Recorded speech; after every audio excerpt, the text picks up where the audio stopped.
Okay. Today நான் வந்து veg kurma, பட்டாணி, கேரட்டு, பீன்ஸு இதெல்லாம் போட்டு செய்யலான்னு ஒரு ட்ரை பண்ணுறேன். எப்படி செய்கிறதுன்னு பார்க்கலாம். அதுக்கு என்னென்ன தேவை அப்படிங்கிறத ஃபஸ்ட்டு பார்த்துக்கலாம். அதுக்கு வந்து நான் கொஞ்சம் பீன்ஸ் எடுத்து வச்சுருக்கேன். கேரட்டு, ஆனியன், கறி லீஃபு, கொத்தமல்லி, டொமேட்டோ, பட்டாணி அண்ட் பொட்டேட்டோ கொஞ்சம் எடுத்துருக்கேன்.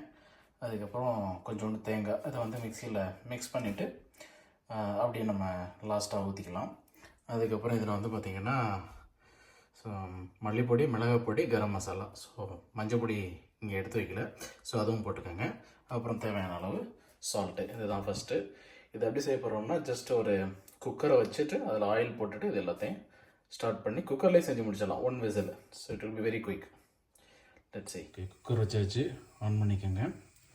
Let put some oil. Oil கொஞ்சம் போட்டுக்கலாம். ஓகே, ஆயில் நல்லா காஞ்சோனையும் ஆனியன் போட்டு ஸ்டார்ட் பண்ணிடலாம். ஓகே ஓகே ஆயில் நல்லா ஹீட் ஆனதுக்கப்புறம் ஆனியன் போட்டுக்கலாம்.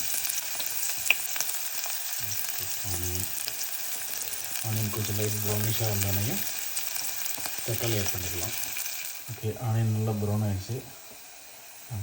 இப்போ தக்காளி நம்ம ஆட் பண்ணிக்கலாம். அதில் கொஞ்சம் சால்ட்டு போட்டுக்கிட்டேன். இது வந்து நம்மளுக்கு இட்லி தோசைக்கு பர்ஃபெக்டாக இருக்கும். ட்ரை பண்ணலாம். ஸோ கொஞ்சம் தக்காளி நல்லா மசிஞ்சதுக்கப்புறம் ஆட் ஆல் தீஸ் வெஜிடபிள்ஸ், அப்புறம் இந்த மசாலா ஐட்டம்ஸு, மிளகாப்பொடி, மல்லிப்பொடி எல்லாத்தையும் போட்டு மிக்ஸ் பண்ணிவிட்டு ஜஸ்ட்டு 1 விசில் போட்டு எடுத்துட்டோம்னா போதும். குருமா வந்து ரெடி. தக்காளி ஓரளவுக்கு மசிஞ்சிருச்சு. இப்போ வந்து நம்ம இருக்கிற வெஜிடபிள்ஸ்லாம் ஆட் பண்ணிடலாம். கேரட்டு, பீன்ஸு போட்டாச்சு. அதுக்கப்புறம் பட்டாணி,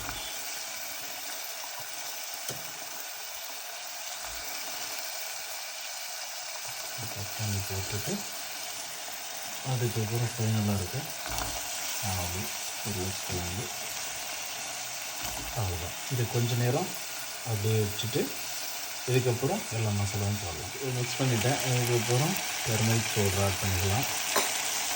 நெக்ஸ்ட்டு இருக்கிற எல்லா மசாலா பொடி எடுத்து வச்சுருக்கிறது, மல்லிப்பொடி, காரப்பொடி அண்ட் கரம் மசாலா எல்லாத்தையும் ஆட் பண்ணியாச்சு.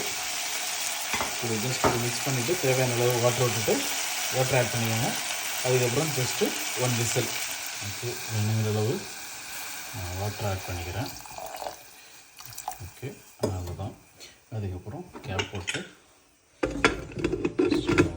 ஒரே ஒரு விசில் மட்டும் விட்டோம்னா போதும். மெயின் டைம் வந்து மிக்சியில் நம்ம வந்து அந்த தேங்காயும் பொட்டுக்கல்லை கொஞ்சம் சேர்த்துக்கிட்டேன். ஸோ பொட்டுக்கல்லையும் நல்லா அரைச்சிட்டு நல்லா கிரைண்ட் பண்ணி எடுத்துகிட்டு அதை அப்படியே அந்த குக்கரில் 1 விசில் வந்ததுக்கப்புறம் அதை ஓப்பன் பண்ணி இதை ஆட் பண்ணிவிட்டு கொஞ்ச நேரம் ஒரு 5 மினிட்ஸ் அப்படியே ஜென்டலாக மிக்ஸ் பண்ணி விட்டுட்டு வெயிட் பண்ணிவிட்டு டேஸ்ட் பார்த்துட்டு சால்ட்டு தேவையான திரும்ப தண்ணி வேணால் தண்ணி ஆட் பண்ணிக்கலாம்.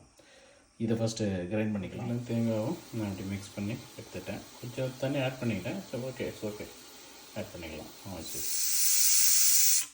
1 விசில் விட்டு வெளியில் எடுத்தாச்சு. கொஞ்சம் சிம்மில் வச்சுக்கலாம். அதுக்கப்புறம் வந்து நம்மளோட கோகனட்டை அதில் ஆட் பண்ணிக்கலாம். ஸோ கொஞ்சம் நேரம் அப்படியே விட்டுற வேண்டியதுதான். விட்டுட்டு திரும்ப வந்து ஃபைனலாக கடுகு, ஆயில் போட்டு தாளிச்சிட்டு ஃபைனலாக இறக்கிட்டிங்கன்னா இட்ஸ் ரெடி டு சர்வ். அவ்வளோதான்.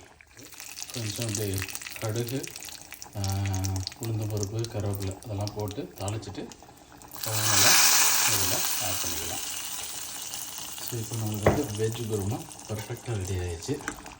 நீங்கள் இட்லி, சப்பாத்தி, தோசை இங்கே எதுக்கு வேணாலும் சாப்பிட்லாம். ரொம்ப தனியாகவும் இல்லை, செமி லிக்யூடாக இருக்குது, பர்ஃபெக்டாக இருக்குது. கொஞ்சம் டைம் ஆனதுக்கப்புறம் இன்னுமே நல்லா சூப்பராகிடும். ஸோ அவ்வளோதான், ஸ்டவ் ஆஃப் பண்ணிடுங்க. ஓகே, சேம் ட்ரை பண்ணிவிட்டு சொல்லுங்கள் எப்படி இருக்குன்னு. எனக்கு நல்லா வந்திருக்குன்னு ஃபீலாக இருக்குது. ஓகே, தேங்க்யூ ஃபார் வாட்சிங். பை.